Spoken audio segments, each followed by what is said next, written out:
Hello friends, ચલો આજનો super duper પ્રશ્ન. 72 કિલોમીટર પ્રતિ કલાકની ઝડપથી દોડતી 300 મીટર લાંબી ટ્રેન એક થાંભલાને કેટલા સમયમાં પસાર કરશે? મિત્રો, અહીંયા આપણે સમય શોધવાનો છે. મિત્રો, આ પ્રકારના જ્યારે પ્રશ્ન આપણને પૂછવામાં આવે કે કોઈ ટ્રેન કોઈ થાંભલાને, કોઈ વૃક્ષને કે કોઈ માણસને કેટલા સમયમાં પસાર કરશે, ત્યારે આપણે એક સરસ મજાના સૂત્રનો ઉપયોગ કરીશું.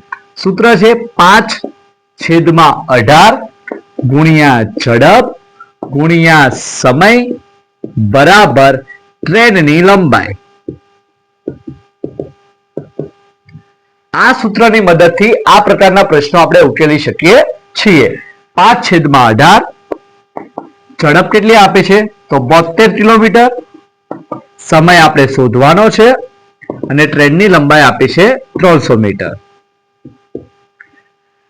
18 ચોક 72, 5 ચોક 20 ગુણ્યા સમય બરાબર 300 મીટર.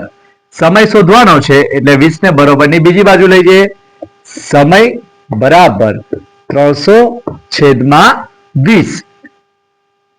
0 0 નો લોપ 2 ને 15 સાથે ગુણીશું એટલે 30 આવશે, એટલે 15 દુ 30. તો આપણો જવાબ થશે 15 સેકન્ડ. 15 સેકન્ડની અંદર થાંભલાને ટ્રેન પસાર કરશે. Thank you.